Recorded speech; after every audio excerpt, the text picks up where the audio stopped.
कमलम्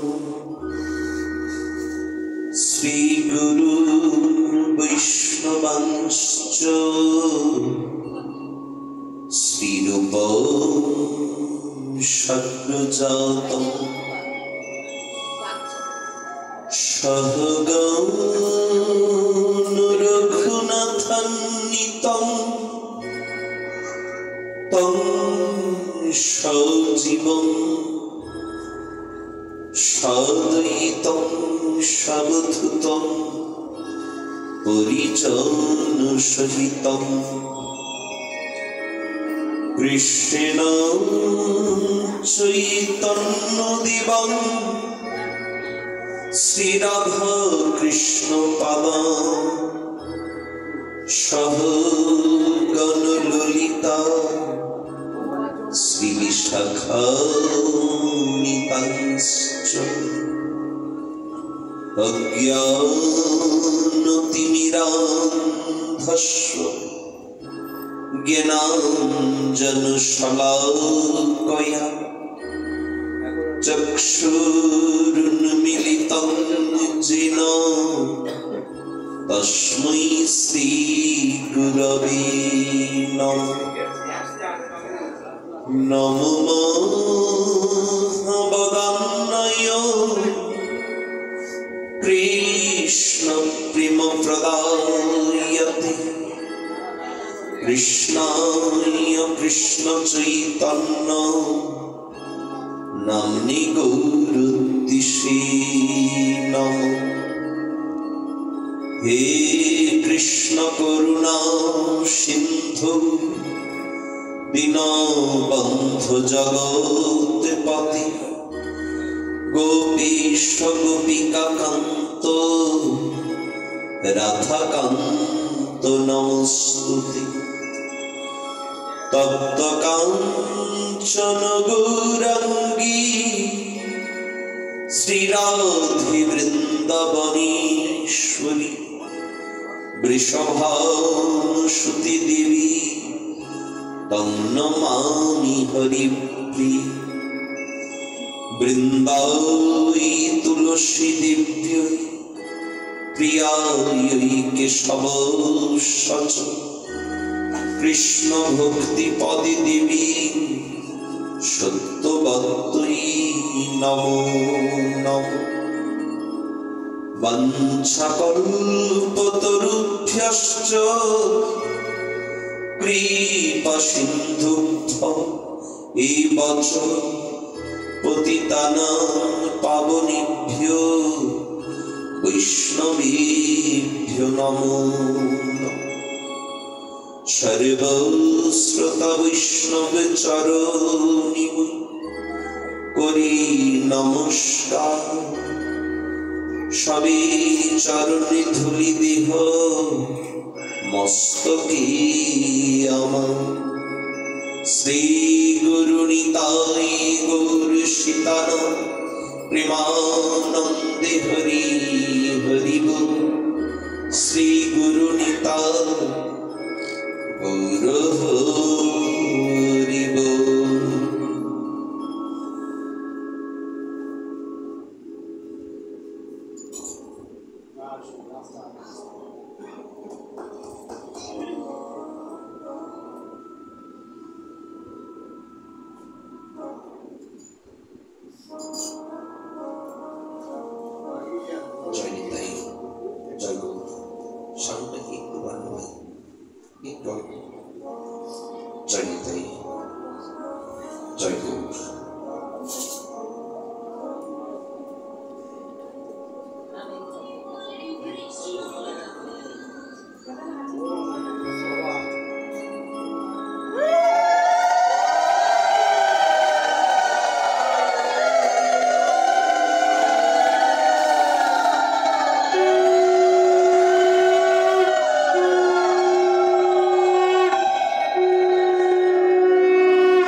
सरस्वती वेश तत जय मुदीरये तुलसी कानन यत्र यत्र पद्मवनानि च पुराण पठनं यत्र तत्र सन्निहितो हरि यं प्रव्रजन्त मनोपीतमपीतकृत्यं दैपायन विरह कातरया जुहाव पुत्रेति तन्मयितया तरुभिनीतु स्तं सर्वभूतहृदय मुनिमानुतोऽस्मि जय रूप सनातन भट्ट रघुनाथ श्रीजीव गोपाल भट्ट दास रघुनाथ जय शचीनंद जय गौरहरि विष्णुप्रिया प्राणनाथ नदिया बिहारी हरे कृष्ण कृष्ण कृष्ण हरे हरे हरे राम राम राम हरे हरे श्री गुरु निताई गौर सीतानाथ प्रेमानंदे हरि हरि बोल श्री गुरु निताई गौर सीतानाथ प्रेमानंदे हरि हरि बोल।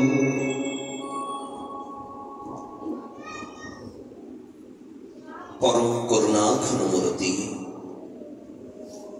श्री श्री गौर नित्यानंदेर परम कृपाधन्य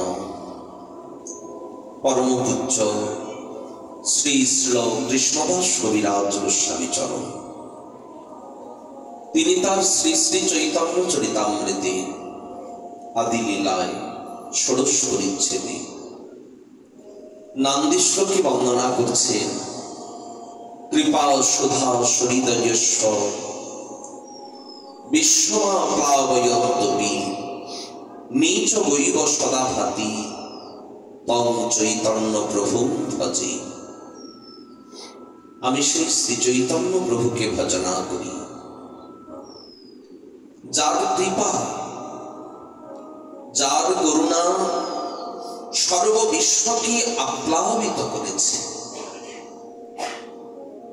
যস্য বিশ্বমা প্লাবয়ন্তপি সারা বিশ্বকে এই প্রেমের বন্যা করুণার বন্যা বিশ্বের সর্বজীবকে ডুবিয়েছে।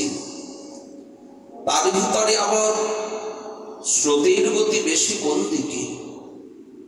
নীচ গৈব সদা ভাতি যারা অধম যারা অযোগ্য তাদের প্রতি গৌর করুণার স্রোত আরো প্রবল। সেদিকে অধিক রূপে যেন সেই করুণার স্রোত প্রধাবিত হচ্ছে। নীচ গৈব সদা ভাতি তং চৈতন্য প্রভু ভজে। এই জগতে সব থেকে দুঃখী ভক্তিহীন জনকে, এই জগতে সব থেকে ভক্তিহীন ঠাকুর মহাশয় বললেন যার অভিমান বড়, অভিমানী ভক্তিহীন জগমাঝে সেই দিন তার মতো দরিদ্র জগতে আর কেউ নাই। কেন? অভিমানী তো কখনো কৃপা প্রাপ্ত হতে পারে না। দৈন্যের ভূমিতে না নামলে, বিনয় ভাব যদি না জাগে, কে কৃপা করবে তাকে? অভিমানী জন এ কারণে কখনো কৃপা পায় না। কিন্তু এটা সর্বস্থানীর, সর্বকালীন, সর্বক্ষেত্রের নিয়ম হলেও মহাপ্রভুর নিয়ম যেন এখানেও কিছুটা পরিবর্তিত। সারা ভারতবর্ষ বিজয় করে যে মহাপণ্ডিত কেশব কাশ্মীরি, সবাই তাকে উপাধি দিয়েছেন দিগ্বিজয়ী পণ্ডিত। এমন কোন স্থান আছে যেখানে বিজয় না করেছে?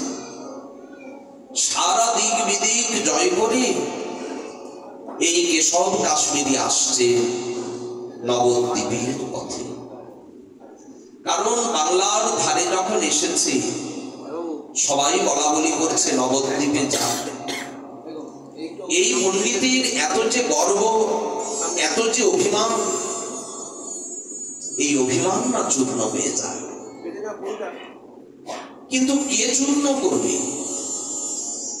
সাক্ষাৎ সরস্বতীর বরপুত্র বলে কথা। এই কেশব কাশ্মীরি কেউ সাধারণ পণ্ডিত নয়। সরস্বতীর আরাধনা করে, সরস্বতী দেবীকে সন্তুষ্ট করে তার কৃপা বা আশীর্বাদ প্রাপ্ত হয়েছে। আমি তোমার জিহ্বায় বসে থাকি, তুমি যা বলবে সেটা আমারই বাক্য হবে, আমারই ভাষা হবে। সেই কেশব কাশ্মীরি আসছেন এই নদিয়ার পথে। লোকে তথাপি বলা বলি করছে নবদ্বীপে গেলে এই পণ্ডিত কিন্তু পরাস্ত। কারণ নবদ্বীপে যে নিমাই পণ্ডিত আছে তার সঙ্গে কি কেউ তর্ক বিতর্কে পারে? নিশ্চয় পরাজিত। কেশব কাশ্মীরি মনে মনে একটু অবজ্ঞার ভঙ্গিতে হাসছে, জানে তো না আমি কে। তবে এই কথা আর বলার স্পর্ধা কেউ দেখাবে না একবার যদি নিমাই পণ্ডিতকে আমি পরাস্ত। এত অভিমান। সেই কেশব কাশ্মীরি আজ আসছেন এই নবদ্বীপের পথে। ততদিনে নিমাইয়ের তো খ্যাতি হয়ে গিয়েছে নবদ্বীপে পণ্ডিত সমাজে। অনেক ছাত্র, অনেক শিষ্য এখন অধ্যাপনা করে। হাজার হাজার শিষ্য সঙ্গে প্রভুর সদা অধ্যাপন, অধ্যয়ন করাচ্ছে সকলকে। আর সকলে এখন বলা বলি করে, যত ছাত্র শিষ্য, নিমাই পণ্ডিতের কাছে অধ্যয়ন না করলে বিদ্যারস কেউ বুঝতেই পারবে না। বিদ্যার ভিতরেও একটা রস আছে। দেখবেন অনেক ছাত্র এক একটা সাবজেক্টে, এক একটা বিষয়ে এমন তার মন লেগে যায়, আকর্ষণ এমন থাকে, মা ডাকছে খেতে, মা আরেকটু পরে যাচ্ছে, দাঁড়াও, তাহলে লেখাপড়ায় একটা মন বসেছে। এর জন্য কিন্তু উপযুক্ত যোগ্য অধ্যাপকের দরকার। মাস্টার মশাই যদি ভালো না হয় তাহলে কিন্তু অধ্যয়ন সে প্রকার আকর্ষণীয় হয় না। তো এ কথাটাই সকলে বলা বলি করে, নিমাই পণ্ডিতের কাছে অধ্যয়ন না শিখলে বিদ্যারস সে বুঝতে পারবে না। হাজার হাজার শিষ্য গুরু এক। সেদিন ছিল পূর্ণিমার সন্ধ্যা। জ্যোৎস্নাবতী রাত্রি প্রভু শিষ্যগণ সঙ্গে বসিয়াছেন গঙ্গার তীরে বিদ্যার প্রসঙ্গে। বিদ্যা প্রসঙ্গেই আলোচনা করছিলেন। ঠিক এমন সময় হেন কালী দিগ্বিজয়ী তথাই আইলা। এসে জিজ্ঞাসা করছেন, নিমাই পণ্ডিত বলে এখানে কি কেউ আছে? পথে ঘাটে মাঠে রাস্তায় সকলে বলা বলি করেছিল, ওই নবদ্বীপে গেলে এই পণ্ডিত হয়তো পরাস্ত হবে, কারণ নিমাই পণ্ডিত বড় পণ্ডিত। এসে তাই জিজ্ঞাসা করছেন, নিমাই পণ্ডিত এখানে কোথায় থাকে, তার বাটিটা কোথায়? জিজ্ঞেস করছেন মহাপ্রভুকে। হাজার হাজার শিষ্য পড়ুয়া গঙ্গার তীরে বসে আছে, কিন্তু হাজার জন থাকলেও মহাপ্রভুকেই জিজ্ঞেস করছেন কেন? সকলের থেকে তার আকর্ষণ অধিক।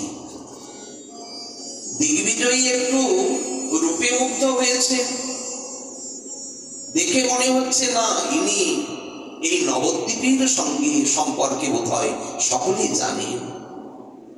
গৌরাঙ্গ রূপ হেরে তার নয়নে তো একটা আনন্দের স্রোত হয়েছে। ও নবীন পণ্ডিত, এখানে নিমাই পণ্ডিত বলে কি আছে? মনে মনে হাসছেন প্রভু। যত ছাত্র শিষ্য সকলে মৌন হয়ে আছেন, কারণ বাবারি বাবা এত বড় পণ্ডিত, চারিদিকে সবাই জয়ধ্বনি করছে দিগ্বিজয়ী পণ্ডিত কি। আমরা এখানে কথা বলা ঠিক নয়, পণ্ডিতজি আমাদের কথা বলুন। নিমাই পণ্ডিত বললেন যে ছাড়ুন পণ্ডিতের কথা, ওই নিমাই পণ্ডিতের কথাটা ছেড়ে দিন। আমাদের কি সৌভাগ্য আজ আপনারও দর্শন পেয়েছি। আরে সকলেই ভুলুণ্ঠিত হয়ে দণ্ডবোধ করো। পণ্ডিতকে নিকটে ডেকে আনলেন, আসুন এখানে। আরে বাবা, কথা বলার সময় আমার তোমাদের সাথে নাই, আর আমার কথা তোমরা বুঝবেই বাকি। ভাবটা এরকম, মুখে বলছে না কিছু, কিন্তু ভাবভঙ্গিতে একটা অবজ্ঞার অভিব্যক্তি প্রকাশ পাচ্ছে। তথাপি এই নবদ্বীপে আমাকে তো জানতে হবে নিমাই পণ্ডিতের ঘটনা কোথায়, তার সঙ্গে গিয়ে তর্ক যুদ্ধ করব।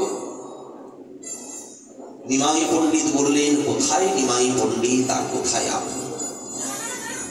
আচ্ছা, আপনাকে পেয়েছি, আমরা কিন্তু এত সহজে আপনাকে ছাড়ব। আমরা আপনার মুখে কিছু কবিত্ব শুনতে চাই না। সারা দেশ বিদেশ এমন কোন স্থান নাই যেখানে আপনার পাণ্ডিত্য প্রতিভার চর্চা হয় না। সর্বত্র আপনার সুখ্যাতি। এমন সুবর্ণ সুযোগ আমরা হারাতে চাই না। একটু অন্তত আপনার মুখে কিছু কবিতা শুনতে চাই, আপনার কবিত্ব শুনিতে ইচ্ছা হয়। আমাদের বাসনা হচ্ছে আপনি যদি কৃপা করে আমাদেরকে কিছু একটু শোনান। দিগ্বিজয়ী মনে মনে ভাবছে, এখানে তো নিশ্চয় নিমাই পণ্ডিতের একটা ক্ষেত্র আছে। অত দূর থেকে তার যখন নাম যশ, তাহলে এখানে তার অনেক শিষ্য আছে, অনেক নিশ্চয় তার ভক্ত রয়েছে। তো আমার সঙ্গে তো কিছু শিষ্য ভক্ত এসেছে, কিন্তু দলটা যদি আরেকটু বাড়িয়ে নেওয়া যায় মন্দ হয়নি। আমি যখন তর্ক যুদ্ধ করব তখন আমার সঙ্গে অনেক অনেক ছাত্র শিষ্য থাকবে, যেই জয়ী হব সঙ্গে সঙ্গে আমার জয়ধ্বনি করবে। এদেরকে যদি শিষ্য বানাতে পারি, দেখুন জগতে প্রতিভা দেখলে সকলে এমনি মাথা নত করে দেয়, গুরু জ্ঞান করে। কারণ যদি প্রতিভা থাকে, তার সেই প্রতিভা দর্শনে এ জগতের নিয়ম, যারা সে প্রকার যোগ্য নয় তারা ওই যোগ্য জনকে সম্মান করে। দিগ্বিজয়ী পণ্ডিত তখন বললেন, কি শুনতে চাও? প্রভু বললেন, আমরা তো একেবারে গঙ্গার তীরে আছি, দাঁড়িয়ে রয়েছি। আপনি কৃপা করে যদি একটু গঙ্গার বন্দনা করেন। সঙ্গে সঙ্গে গর্বে দিগ্বিজয়ী তখন ঘটি একই শতশ্র গঙ্গার বর্ণিল। 1 ঘন্টা 100টি শ্লোক উনি এই গঙ্গার মহিমা মাহাত্ম্য প্রসঙ্গে বর্ণনা শুরু করলেন। একটিও কিন্তু কোনো গ্রন্থ থেকে ধার করা, যে কোনো শাস্ত্র থেকে কোনো গ্রন্থ থেকে উনি তুলে ধরছেন, উদ্ধৃতি দিচ্ছেন এমন নয়। ওখানে দাঁড়িয়ে দাঁড়িয়ে এই গঙ্গার যা কিছু মহিমা নিজে রচনা করেছে আর বলছে, ওটা মনে মনে। কেন হবে না? সরস্বতীর বরপুত্র বলে কথা। 1 ঘন্টা ধরে সকলে খালি শুনলেন, ঝঞ্ঝাবাত শ্লোক পাঠ করিবে। মহাপ্রভু শুনে বললেন, অহো, শুনিয়া করিল প্রভু বহুত সৎকার। তোমার সম কবি পৃথিবীতে নাহি কোথা, এমন কোথাও তোমার মতো কবি আমি মনে করি আর নাই। আপনি একমাত্র দ্বিতীয় পণ্ডিত। কিন্তু কি জানেন, আপনার কবিতার শ্লোক এত জটিল, এত কঠিন, এটা বোঝার মতো শক্তি কার আছে? একমাত্র আপনি বোঝেন। আর দ্বিতীয় যদি বোঝার কেউ পাত্র থাকে, সে সরস্বতী। মাঝে তৃতীয় আর কিছু নেই। এই আপনি বোঝেন আর সরস্বতী বোঝেন, ইঙ্গিতে প্রভু বলে দিলেন। তো আপনি যদি কৃপা করে একটা শ্লোকের ব্যাখ্যা আমাদেরকে শোনাতে। দিগ্বিজয়ী পণ্ডিত মনে মনে ভাবছে একটু বাড়াবাড়ি হচ্ছে নাকি। আমি কারোর সাথে এত কথা বলি না, 1 ঘন্টা ধরে তোমাদের জন্য আমি খাটাখাটনি করলাম। এখন 1 ঘন্টা পরে বলছো কি আপনার শ্লোকের অর্থ বুঝতে পারিনি, আবার বোঝা। নিমাই পণ্ডিতকে ডাকো, তোমাদের দ্বারা এসব বিষয় বোঝা কার জন্য। নিমাই পণ্ডিতকে ডাকো, সে বুঝবে, তোমরা কি বুঝবে? তবে এটা যদি সরাসরি বলা হয়, তাহলে মনে করতে পারে কেউ যে বোধ হয় উনি নিজেই হয়তো ঠিক মতো ভাবভাষা বলতে পারেন। তার থেকে পণ্ডিত তো চাতুরি খুব ভালো বোঝে। দিগ্বিজয়ী পণ্ডিত বললেন, আচ্ছা কোন শ্লোকের অর্থটা তোমরা শুনতে চাও একটু বল। তবে দিগ্বিজয়ী ব্যাখ্যার শ্লোক বুঝছিল। 100 শ্লোক মধ্যে 1 শ্লোক প্রভু পাঠ হইল। ওই যে আপনি বললেন, মহত্তম গঙ্গায়া শততমিদম ভাতি নিতরাং যদেশাশ্রী বিষ্ণু চরণ কমলোৎপত্তি শুভদা। দ্বিতীয় শ্রীলক্ষ্মী দিবস নরই অর্চরণা ভবানী ভরদোষা শিরসী বিভবত্যন্তদ্ভূত গুণা। চমকে উঠলেন দিগ্বিজয়ী।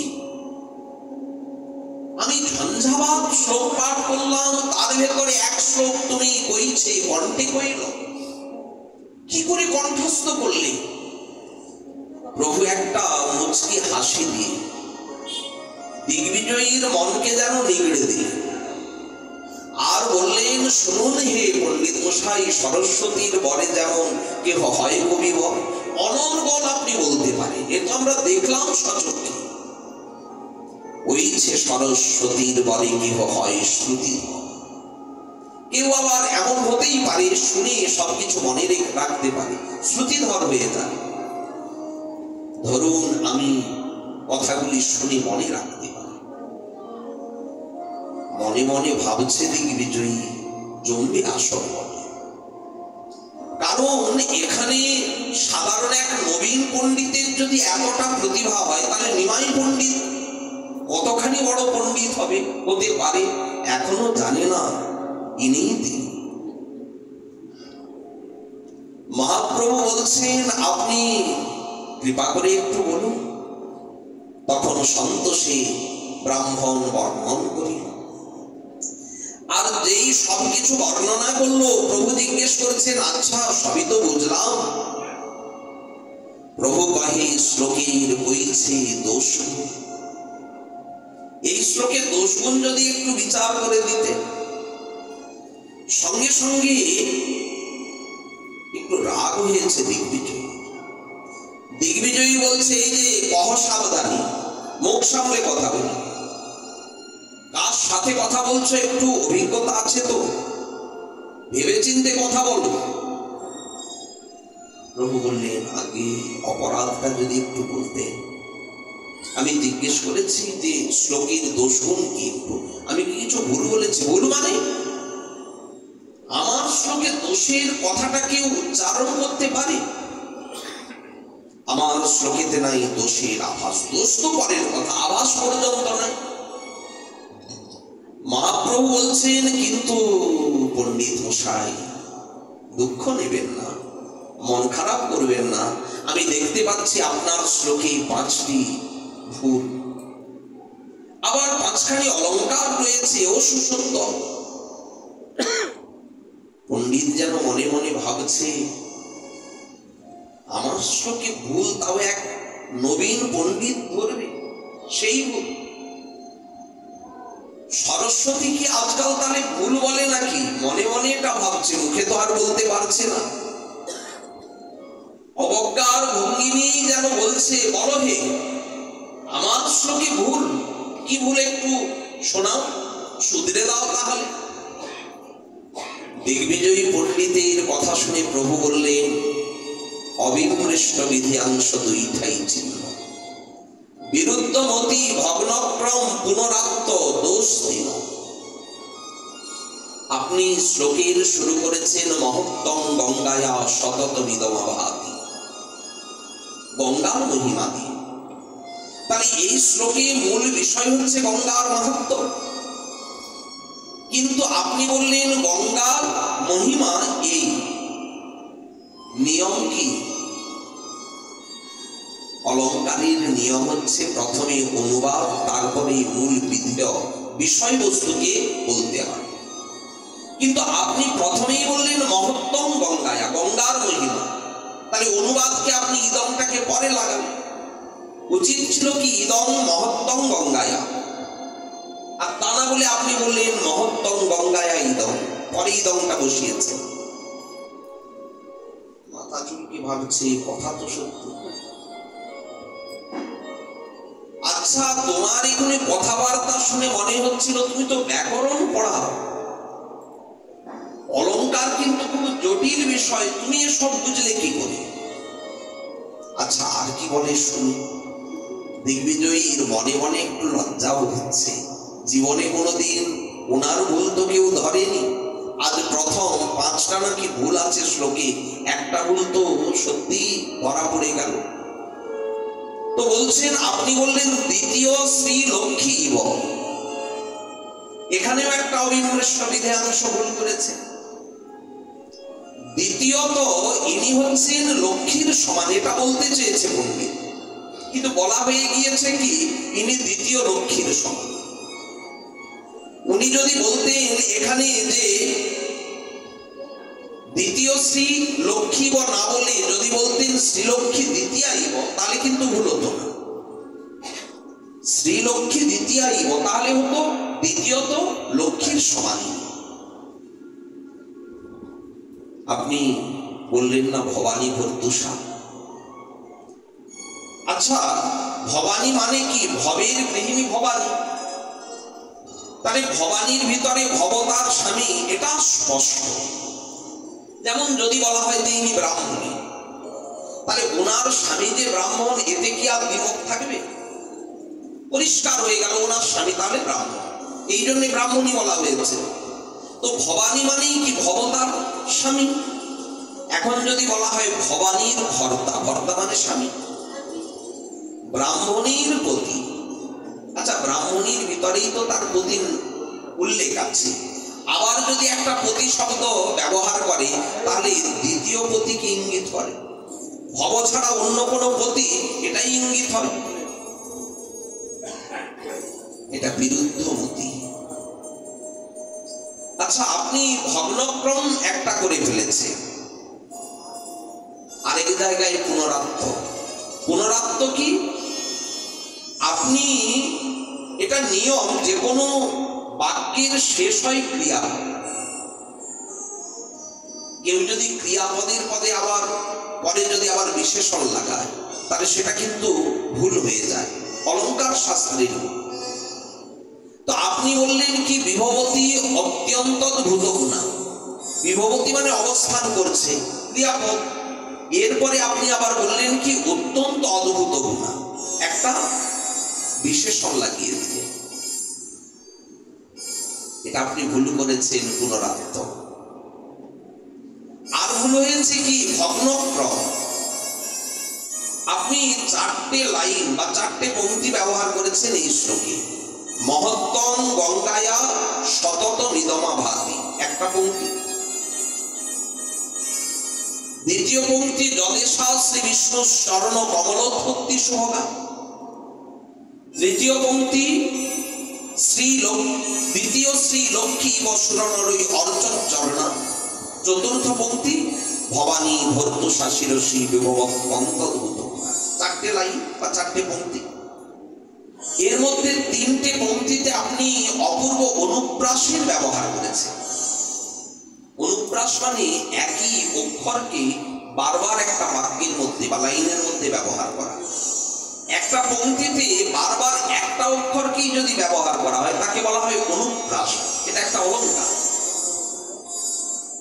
আপনি প্রথম লাইনের মধ্যে বললেন কি, মহত্তম গঙ্গায়া সতত নিদমা ভাতি নিতরাং। একটা ত শব্দ দেখুন লাইনে কতবার প্রয়োগ করেছে। মহত্তম গঙ্গায়া সতত নিদমা ভাতি নিতরাং। তৃতীয় লাইনে আপনি বলেছেন দ্বিতীয় শ্রী লক্ষ্মী দিবস সুরনরই অর্চরণা, একই রসশব্দ বারবার ব্যবহার।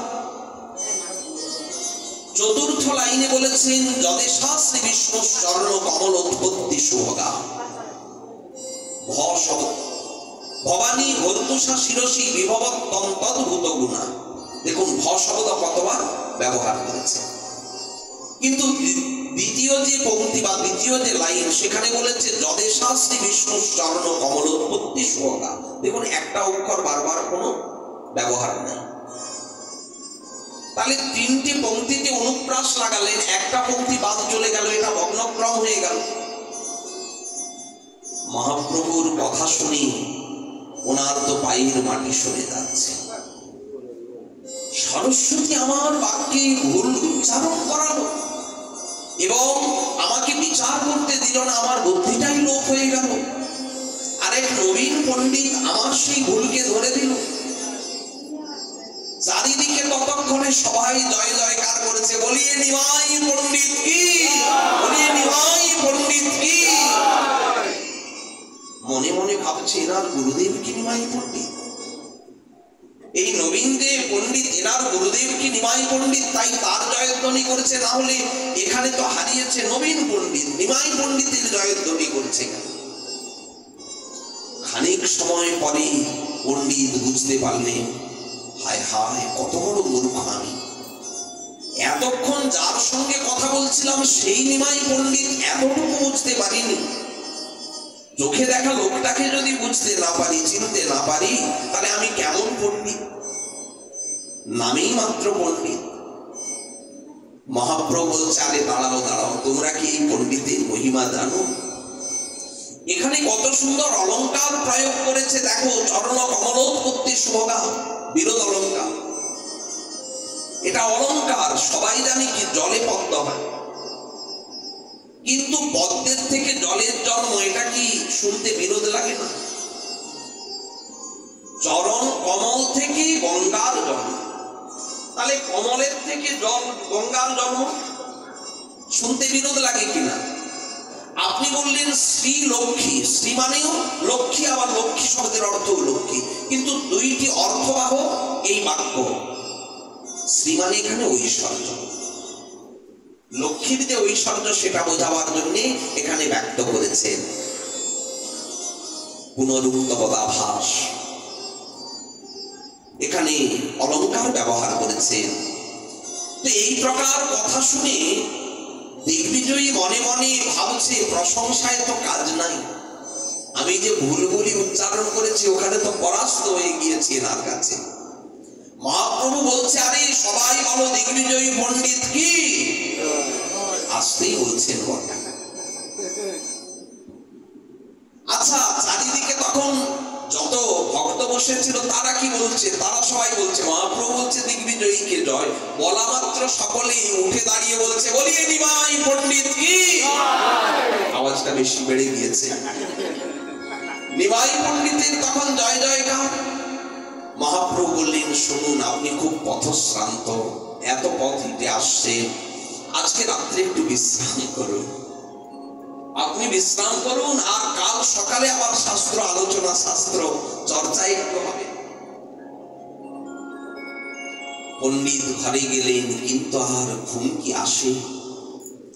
এত দিন ধরে তিনি এত কষ্ট করে পরিশ্রম করে সারা দেশ বিদেশ ঘুরে ঘুরে দিগ্বিজয়ী এই তকমাটা আহরণ করছেন, আজকে একটা মুহূর্তে একটা শ্লোকের বাক্যে আমার সবকিছু গেল পণ্ড হয়ে। পণ্ডিতের জীবন কিন্তু খুব সাংঘাতিক। যেমন পণ্ডিতের চারিদিকে জয় জয়কার, আবার পণ্ডিত যদি একটা ভুল করে সারা দুনিয়াতে কিন্তু সেই পণ্ডিতের ভুলটা সঙ্গে সঙ্গে রটে যায়। তো দিগ্বিজয়ী পণ্ডিত পরাস্ত হয়েছে, এটা রাতের অন্ধকারে চারিদিকে চাউর হয়ে গিয়েছে, এটা ভাবছে দিগ্বিজয়ী পণ্ডিত নিশ্চয় তাই ঘটেছে। ঘুম তো আসছে না, সরস্বতীর আরাধনা উনি শুরু করেছে। মা, আপনি আমাকে হারালেন কি? সারা রাত্রি সরস্বতীর আরাধনা করছে। সারা রাত্রি আরাধনা করে দিগ্বিজয়ী পণ্ডিত যখন সরস্বতী মাকে সন্তুষ্ট করলেন, সরস্বতী মা তখন দর্শন দিলেন। কি হয়েছে? আচ্ছা মা, শিশুদারে কইলে বলে এত অপমান কি দরকার ছিল? কোনো বড় খালে, বড় নদীতে ডুবে মরি? খালে ডোবাতে মরতে ভালো লাগে? গঙ্গায় ডুবে মরা এক কথা, কিন্তু খালে ডোবায় কি একটা কূপে যদি কেউ ডুবে মরে কতটা কষ্টদায়ক। এত বড় পণ্ডিত আমি, আমাকে বড় বড় পণ্ডিতের কাছে পরাস্ত করতে পারতে, এক নবীন পণ্ডিতের কাছে পরাস্ত করলে শিশুদারে কইলে বলে এত অপমান। সরস্বতী বলছেন, কাকে তুমি শিশু ভাবছ? ওই তো বালক।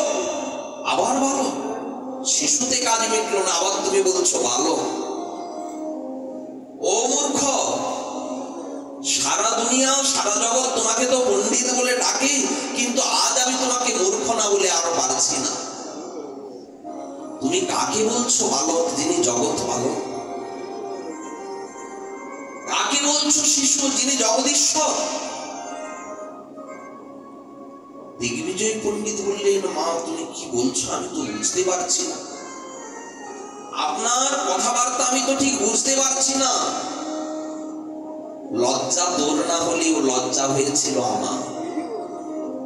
তুই আমার পতির কাছে গিয়ে, যার করুণাতে আমি এতটুকু জ্ঞান লাভ করেছি, আমি যে জ্ঞানের অধিষ্ঠাত্রী দেবী হয়েছি, বিদ্যার অধিষ্ঠাত্রী দেবী হয়েছি, সে তো তার কৃপা।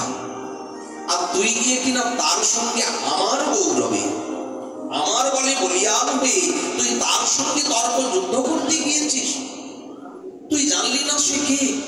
কথা বলে এখনো পর্যন্ত তোর জ্ঞানোদয় হলো না। ওমা, আমি তো জানি তুমি জগদীশ্বর, তোমার আবার ঈশ্বর আছে নাকি? এটা কিন্তু সর্ব দেব উপাসক দেবী উপাসকের ভিতরে ধারণা, একটা ভ্রান্ত ধারণা। আর সবসময় দেব দেবতা তারা এই ভুলটা ভাঙিয়েও দেয় না।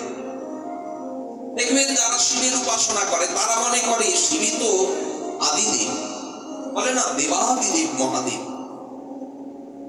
আচ্ছা, দেবাদিদেব মহাদেবের যে দেবতা একজন আছে, তাদেরকে হাজার বোঝাবার চেষ্টা করলেও তারা বুঝবে না। আপনি যত ভাগবত শাস্ত্র তাকে দেখান, সে মানবে। যারা মনে করেন যে দেবী দুর্গা হচ্ছেন একেবারে আদি দেবী, আত্মা শক্তি, ওনার কাছে কিছুতেই আপনি বোঝাতে পারবেন না যে ওনারও একজন পরমেশ্বর আছে, উনি তো তার দাসী মহামায়া। এটা মানতে চায় না। তো এই প্রকার দেব দেবতার উপাসক যারা, তারা মনে করে আমার দেবতা আমার দেবী তিনিই বোধহয় জগতের শ্রেষ্ঠ ঈশ্বর, শ্রেষ্ঠ ঈশ্বরী। এ কথাই বলছেন দিগ্বিজয়ী মা, আপনি পরমেশ্বর না? বলে না, পণ্ডিতের পরিচয় না। এত বড় পণ্ডিত সারা ভারত জয় করে শেষে বলে কিনা আমি হচ্ছি শ্রেষ্ঠ দেবী। আরে এতে চাংশ কলা পুরুষ কৃষ্ণস্তু ভগবান স্বয়ং, সেই স্বয়ং শ্রীকৃষ্ণই তো স্বয়ং ভগবান। আর সেই শ্রীকৃষ্ণ এবে রাধার ভাবকান্তি অঙ্গীকার করে ওই নিমাই পণ্ডিত রূপে আবির্ভূত হয়েছে। তুই যা শীঘ্র গিয়ে তার চরণে ক্ষমা চা, অপরাধ থেকে তুই মুক্তি পাবি। সঙ্গে সঙ্গে সরস্বতীর উপদেশ পেলে, আর সরস্বতীর উপদেশে তার ধ্যান ভেঙে গেল।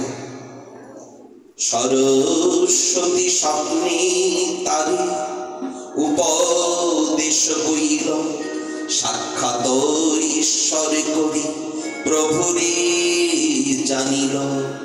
প্রাতে আসি প্রভু পদে লইল শরণ, প্রভু কৃপা করিবারে তবে হইল মন।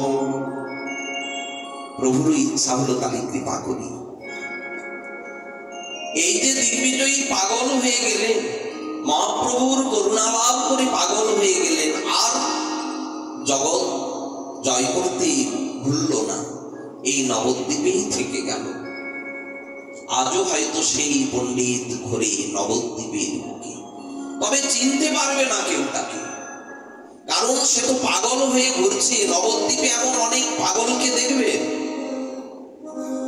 কিন্তু সেই পাগল আসলে কি সকলে কি বুঝবে?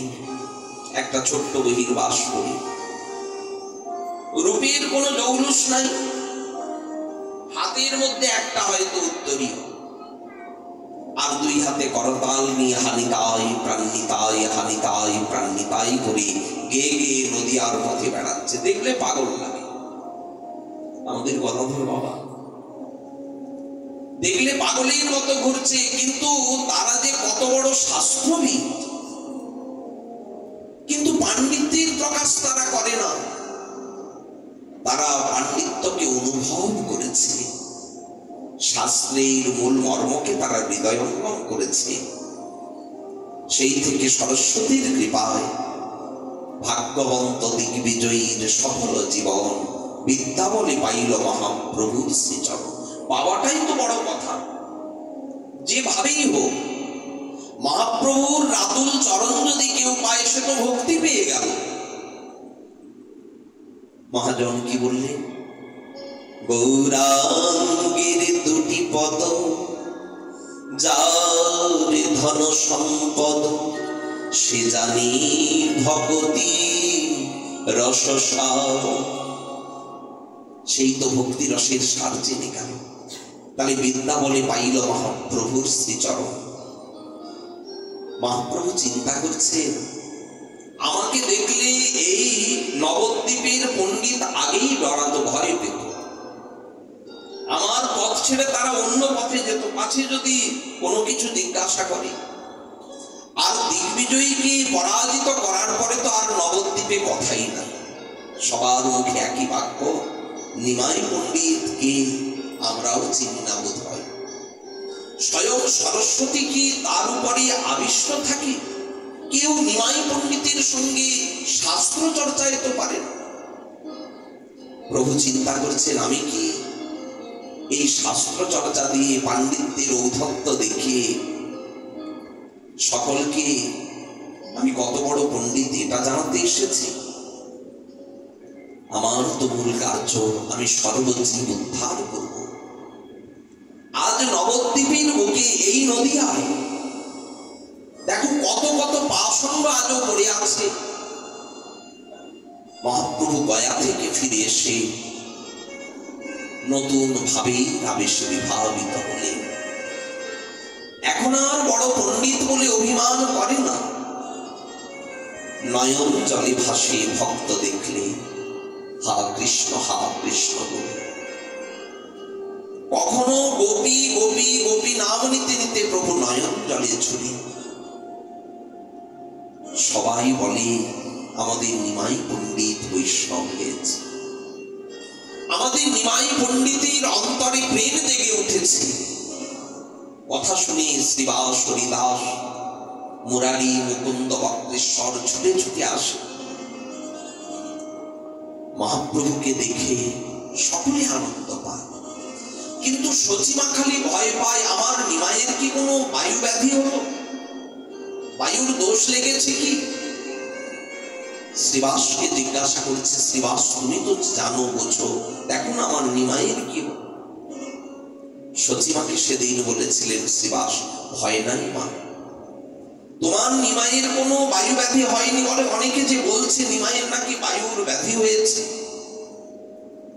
ওমা, নিমাইয়ের প্রেম প্রকাশ হয়েছে। তুমি যদি আদেশ করো তাহলে আমি আমার নিজ ঘরে নিয়ে গিয়ে এই নিমাইকে আমাদের প্রাণীর প্রিয় করে রাখো। মা বলল, যেটা ভালো হয় তাই তো রাখো।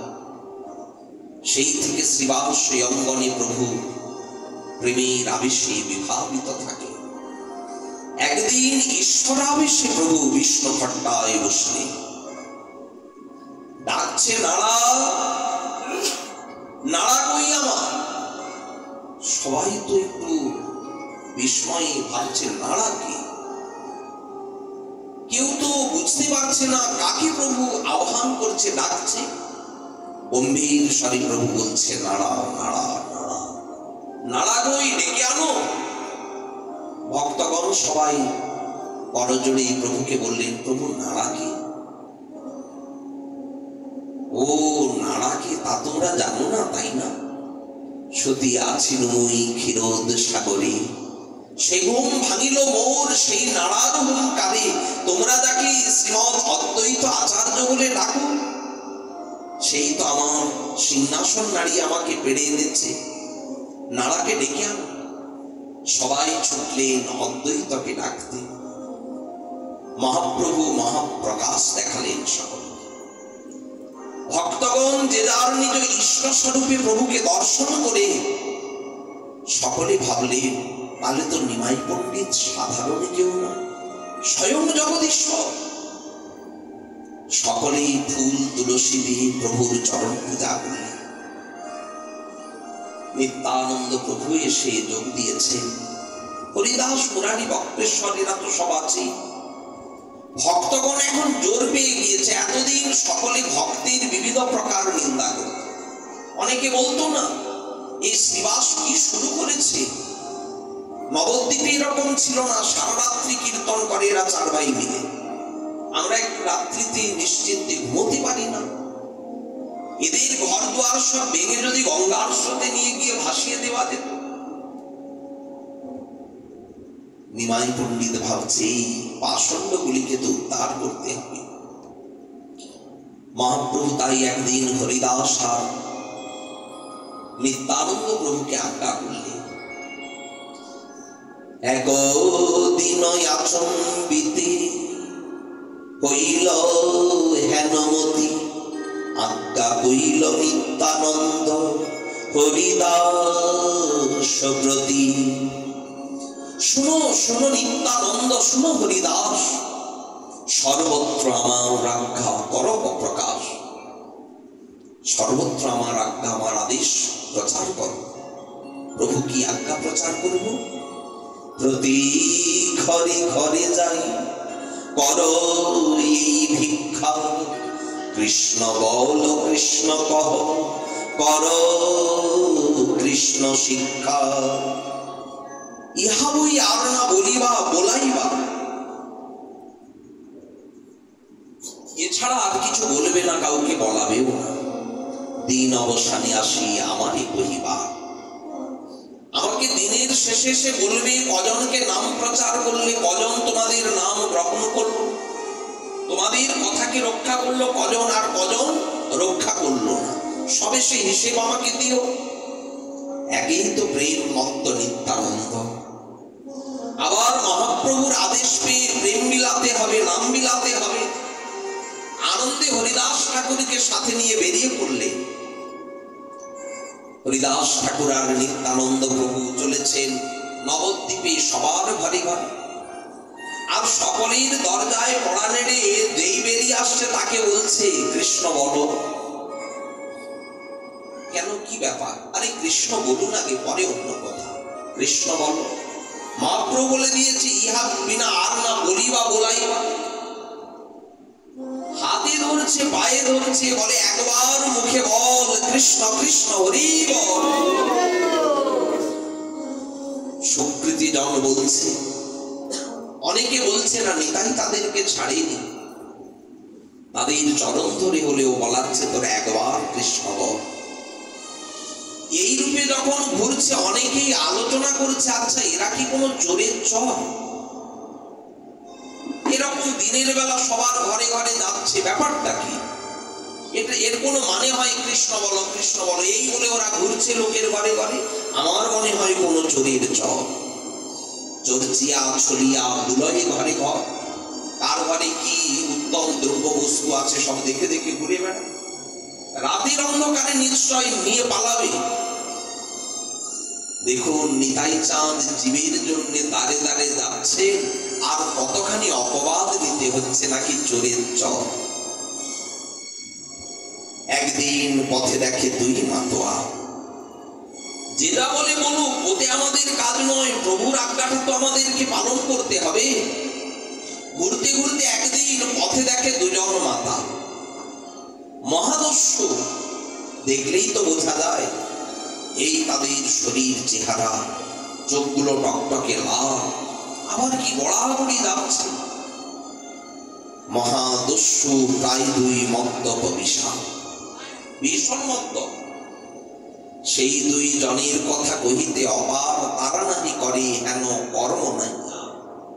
কি করে না তারা? তারা কি কি করে জানেন? ডাকাত, চুরি, পরগৃহ দাহে অনুক্ষণ, লোকের ঘর পুড়িয়ে দেয়, ডাকাতি করে, চুরি করে। ব্রাহ্মণ হইয়া মদ্য গোমাংস ভক্ষণ।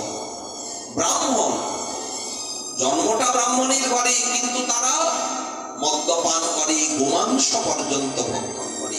কি বলবো তাদের কথা?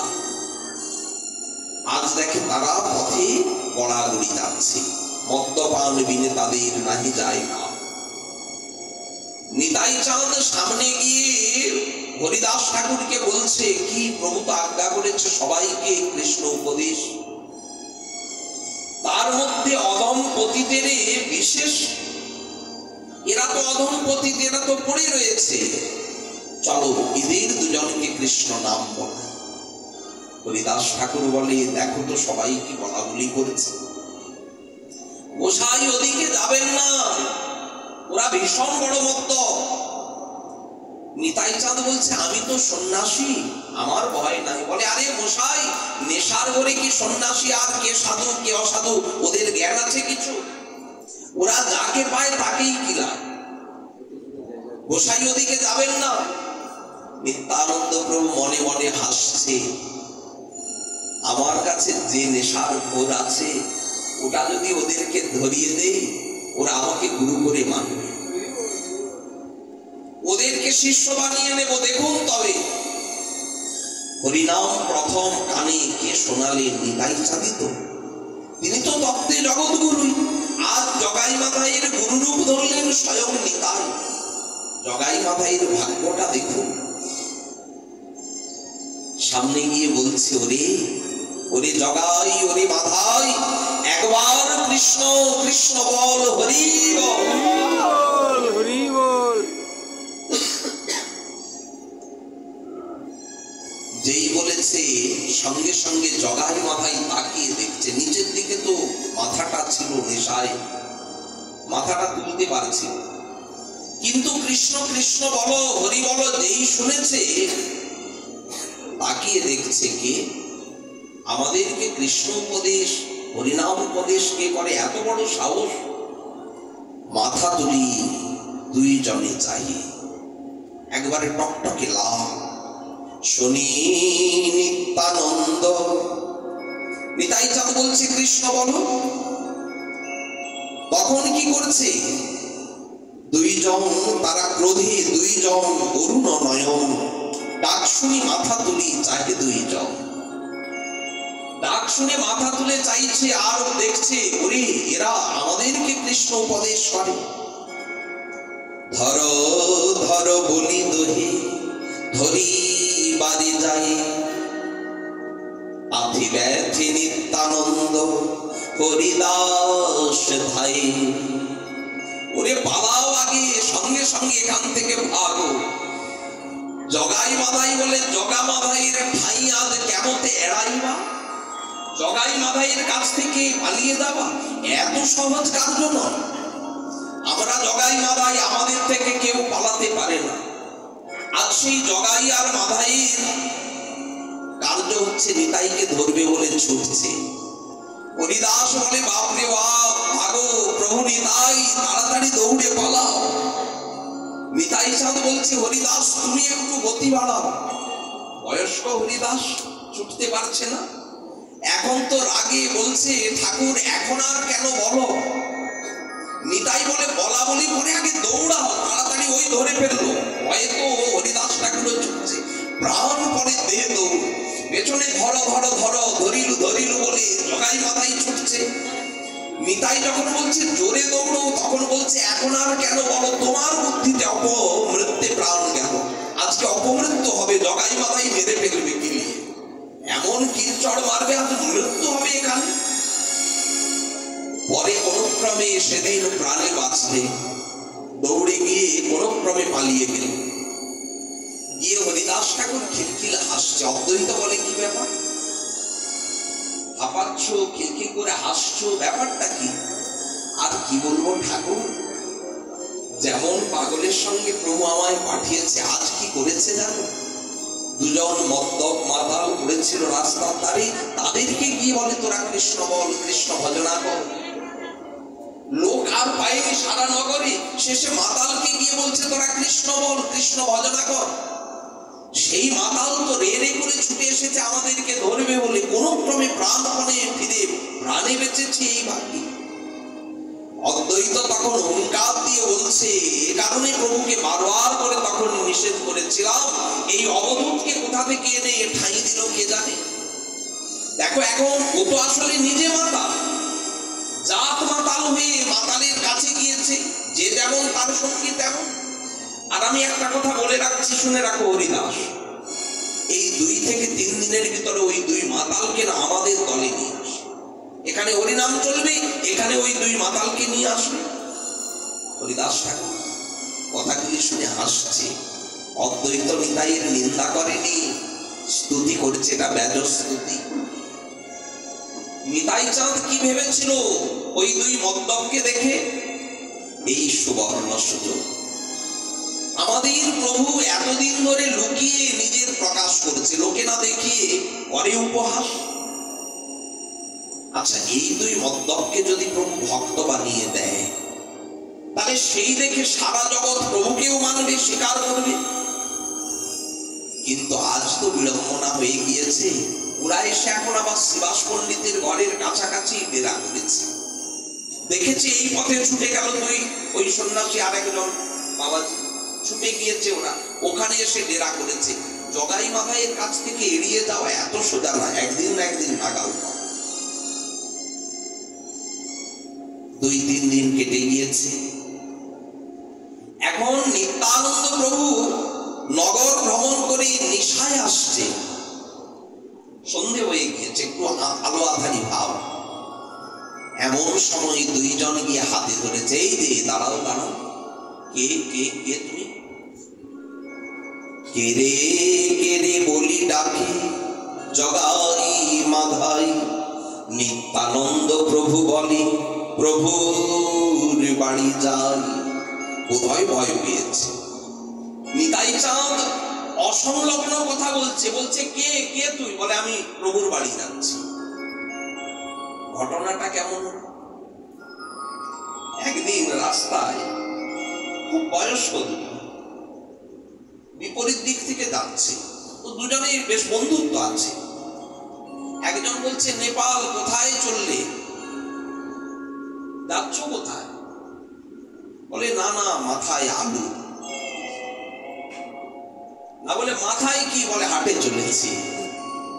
তখন উনি শুনে বলছে, ও আমি ভাবছিলাম বোধহয় আপনি হাটে যাচ্ছেন। কথাটা অসংলগ্ন না? এখানে মহাপ্রভু নিতাই চাঁদকে জিজ্ঞেস করছে, কে তুই? সে বলে, আমি প্রভুর বাড়ি যাই। কথার মধ্যে কোনো ভাব আছে কি? বলে, আমি প্রভু। তারপরে কি ভয় পেয়েছে নিতাই?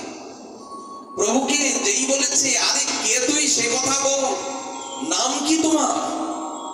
মাধাই, জগাই মাধাই বলে, নাম কি তোমার? তখন বলে, অবধূত নাম মোর, আমার নাম অবধূত। অবধূত? তাহলে সেই সন্ন্যাসী? মাধাই তখন রেগে কুপিত হয়ে কি করলেন, হাতে মদের ভাণ্ড ছিল, মটকিটা ছিল, আর সঙ্গে সঙ্গে ওই মটকি নিয়ে নিতাই চাঁদের মাথায় সজোরে মারল। নিতাই চাঁদের মাথা ফেটে রক্ত ঝরে পড়তে লাগলো।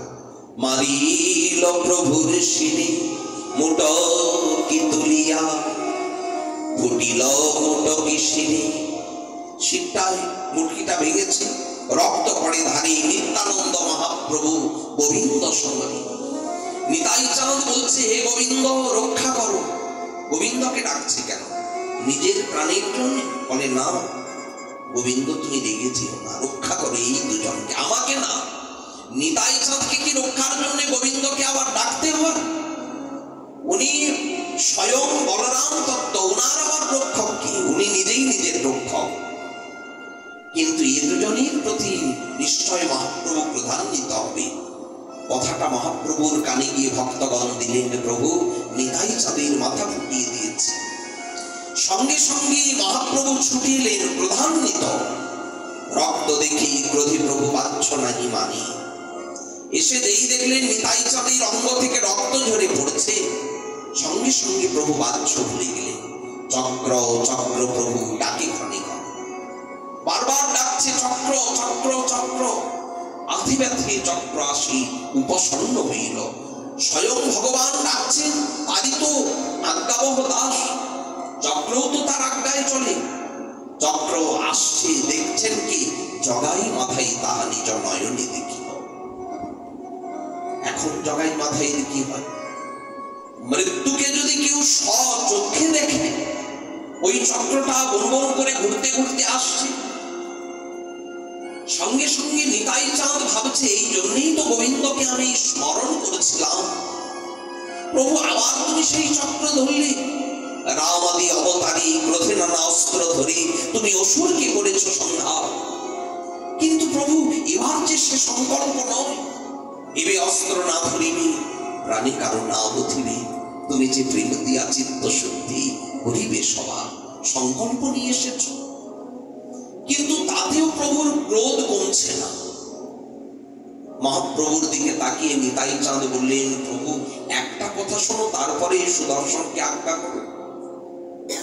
আমাকে যখন মাথায় ওই মুটকিটা তুলে মারল, রক্ত দরদর করে ঝরে পড়ছিল, তখন জগাই এসে মাথায় হাতটা চেপে ধরে বলছিল, ওরে ভাই তুই কেন আগন্তুক সন্ন্যাসীকে প্রহার করছিস? কি হবে তাকে মেরে? তাহলে বলো, ঠাকুর জগাই যে আমাকে রক্ষা করল, তারও কি একই পরিণতি হবে? মহাপ্রভু একটা মুহূর্তে বিগলিত হয়ে গেল, অন্তরটা গলে গেল। জগাইকে সঙ্গে সঙ্গে সেই ক্রোড়ে ধরলেন। জগাই, তুই আমার নিতাইকে রক্ষা করেছিস। দেখুন, নিতাইয়ের প্রতি এক বিন্দু দোষ থাকলে তার ক্ষমা নাই। কিন্তু নিতাই চাঁদের প্রতি যদি কারোর আনুগত্য থাকে, তাহলে মহাপ্রভু তাকে নিজের বুকে তুলে নেয়, কোলে করে নেয়। মহাপ্রভু বলছে, ওরে জগাই, নিত্যানন্দ রাখিয়া কিনিলি তুই মরি। তুই আমার নিতাইকে রক্ষা করেছিস, তুই তো আমাকে কিনে নিলি। জগাই, আজ আজ তোর মনে যে অভীষ্ট তুই মাগো, তুমি মাগো। ভাবছে যদি ভুল কিছু চেয়ে ফেলে। মহাপ্রভু বললেন, ওরে জগাই, আজ হইতে হউ তোর প্রেম ভক্তি লাভ। প্রেম ভক্তি হউ বলি প্রভু যখন বলিল, তখন জগাই প্রেমে মূর্ছিত হইল। হা কৃষ্ণ বলি প্রেমে মূর্ছা গেল। পাশ থেকে দাঁড়িয়ে মাথায় দেখছে চক্র তো এখনো ঘুরছে। জগাই প্রেম পেয়ে গেল, আমি বঞ্চিত হব নাকি? সঙ্গে সঙ্গে বলছে, আচ্ছা প্রভু, দুই ভাই এক ঠাই কইল যত পাপ। আমরা দুই ভাই তো এক জায়গায় সব পাপ করেছি, তাহলে আজ তোমার করুণা কেন প্রভু হয় দুই ভাগ? তোমার করুণা কৃপা দুভাগ হয়ে যাচ্ছে। তুমি জগাইকে প্রেম দিলে, আমাকে দিলে সুদর্শন, তাকে দিলে প্রেমের অনুরাগ, আমাকে দিলে সুদর্শনের আঘাত। নিতাই চাঁদ সঙ্গে সঙ্গে বললেন, আচ্ছা প্রভু, মেরেছে কাকে? আমার। কিন্তু বেজেছে কার গায়ে? আমার গায়ে যদি বাজে, তাহলে আমি তো যা করার তা করব। তুমি কেন তাকে সুদর্শন দিয়ে ভয় দেখাচ্ছ? আচ্ছা প্রভু, শোনো শোনো, তুমি সুদর্শন দিয়ে তাকে বধ করবে কি বিনাশ করবে সে তোমার বিষয়। আমার একটা ছোট্ট কথা, কোন জন্মে আমার যদি থাকে সুকৃতি, সব মাথায় কে দিব। জগৎ সাক্ষী থাকো, জগন্নাথ বিশ্বম্বর তুমি সাক্ষী থাকো। আমি আমার জীবনের সর্বস্বীকৃতি মাথায় কে দিয়ে দিলাম। জানি নিশ্চিত, মিথ্যা না, নিশ্চিত করে বলছি। মাথায় ভাবছি, হায়রে কাকে আমি প্রহার করেছি। সুদর্শী, যাকে আঘাত করিনি সে সুদর্শনকে ডাকছে, আর যার মাথা ফাটিয়ে রক্ত ঝরিয়েছি সে বলে কিনা আমার জীবনের যত শক্তি সব মাথাইকে দিলাম। প্রভু বলে, মাথা তুমি কার অঙ্গে প্রহার করেছ? কেন আমার এত ক্রোধ? দেখো, এমন কৃপাময়, এমন দয়াময়, এমন এমন অদূরদর্শী ঠাকুর কি আছে গো? নিতাইয়ের মতো এমন দয়া আর কেউ নাই। তাই নিতাই চাঁদের অঙ্গে আঘাত করলে কি আমি সইতে পারি? আচ্ছা মাথাই, আত্মতোকে সুদর্শন দেখিয়ে ভয় দেখাবো না, সুদর্শনকে ফিরিয়ে দিলে, তবে একটা কথা তোমাকে দিতে হবে। কি কথা? আর পুনরায় এরকম পাপ করবি না তো? পুনরায় এই জাতীয় আর কোনো অপরাধ পাপ তুই করবি না তো? জগাই মাথাই বলে, আর না রে বাবা, এ কাজ আর কোনোদিন করব। তখন মহাপ্রভু তাদের দুজনকে আলিঙ্গন করলেন। জগাই মাথাই প্রেমে মূর্ছা গেল। এখন তারা এই নদিয়ার বুকে উষাকালে গঙ্গা স্নান করিয়া নির্জনে 2 লক্ষ নাম তারা লয় প্রতিদিনই। তাদের চরিত্র কেমন হল? এখন তারা প্রত্যেক দিন 2 লক্ষ নাম ভোরের বেলা উঠে গঙ্গার ঘাট মার্জন করে, গঙ্গায় স্নান করে, যত বৈষ্ণব যায় তাদের চরণে বন্দনা করে, চরণের ধুলি নেয়, সবার কাছে অপরাধ ক্ষমা চায়। একদিন পথের মাঝে দেখে একলা নিত্যানন্দ প্রভু। মাধাইয়ের তো মন কিছুতে সন্তুষ্ট হয় না। মাধাইয়ের অন্তরে একটা অপরাধ, আমি যে নিতাই চাঁদকে আঘাত করেছি, যতগুলি বলুক সব ক্ষমা করে দিয়েছি, কিন্তু ক্ষমা কি হয়? একদিন একাকী নির্জনে নিতাই চাঁদকে পেয়ে চরণে দণ্ডবত হয়ে পড়েছে আর খালি কাঁদছে। নিতাই বলে, মাথাই কেউ কি বকেছে, কেউ কি মেরেছে? বল কেন তুই কাঁদছিস?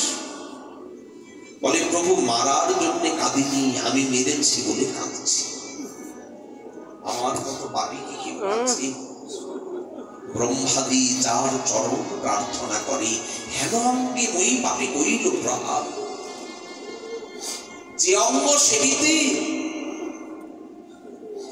ব্রহ্মা শিবের ইচ্ছা হয়, আমি সেই অঙ্গে প্রহার করলাম। হেন অঙ্গে ওই পাপে কইল প্রহার। নিতাই চাঁদ বলল, আরে জগা, ওরে মাথায়, শিশুপুত্র মারিলে কি বাপে দুঃখ পায়? শিশুপুত্রকে কোলে নিয়ে তুমি আদর করছো, হাত পা ছুড়ে আনন্দ করতে করতে শিশুর চরণটা গালে লেগে গেল, বুকে লেগে গেল, বাবা দুঃখ পায়? শিশুপুত্র মারিলে কি বাপে দুঃখ পায়? এই মতো তোমার প্রহার মোর গাল। তুই তো আমার পুত্র, আমার নিজে। এই অবতার হয় নাই, হবে না, পরম করুণ বহু 2 জন। এমন করুণাময় কোনদিন কোথাও দেখেছ? সে যে পরম করুণ বহু 2 জননী, তাই গৌরচন্দ্র, সবই অবতার সার শিরোমণি, কেবল আনন্দ পায়। ওরে দেখো ভাই, ত্রিভুবনে না এমন দয়াল দাতা, পশু পাখি চুরি পাশানো ভিতরে শুনি যার গুণ গাথা। এখনো বিষয়ে পড়িয়া রহিলি বচিয়া, সে পদে রহিল আর। আপন করম গুঞ্জাই কেবল কহে লোচন দাস। মহাজন লোচন দাস বলছে, এখনো তোমরা পড়ে থাকলে সেই বিষয় বাসনা নিয়ে। এমন গৌরাঙ্গীর কাতুল চরণ পেয়ে সেই চরণ ভজনা করলে না? এবং কিলাকি আইলি হবে, এমন জনমে হরি না ভজিলি, কেমন মানুষ তবে? তাহলে তো আমি মানুষ কেমন এই বিষয়ে প্রশ্ন জানি। মানুষ আকার হইলে কি হয়? করহ ভূতির কাম। নইলে বদনে কেন না বলো ওগো শ্রীকৃষ্ণ গোবিন্দ না? পাখিরে যে নাম লয় লয় সারি সুখ আদি কত, তুমি যে ইহাতে আলিস্য করো, বলো এ হয় কেমন মতো? দিবস রজনী আবুল তাবুল কত পাছা বাড়িতে পারো, দিবস ভিতরে একবারও কি গৌর গোবিন্দ বলিতে নারো? হাগৌর বলে হারিবাই বলে একবার জীব বলিয়া কহি আই মানব, আমরা তাকে মানব। এ কারণে তো মানব বলি আমাদের জন্ম দিয়েছে। ভজিব বলিয়া কহি আইনি, ভুলিনি কি সুখবি, ডুবিলি আবার সংসার পেতে, মজিবি নরকি কি? বদন ভরিয়া হরি হরি বল যদি, হরি বল হরি বদন ভরিয়া হরি হরি বল যদি, ক্ষতি না হইবে তার, লোকসান তো কিছু হবে না। ক্ষতি আছে কি? লাভ হোক নাই হোক ক্ষতি তো হবে না। কহে প্রেমানন্দ তবে যে নিতান্ত, ওগো কৃতান্ত এড়াবে দায়, দায় এড়াবে কি করে? তাই হরি নাম কর, হরি ভজন কর, এটাই তো প্রভু নিতাই গৌর দুই ভাই আমাদেরকে সকলকে কলির জীবকে দান করছেন বিতরণ।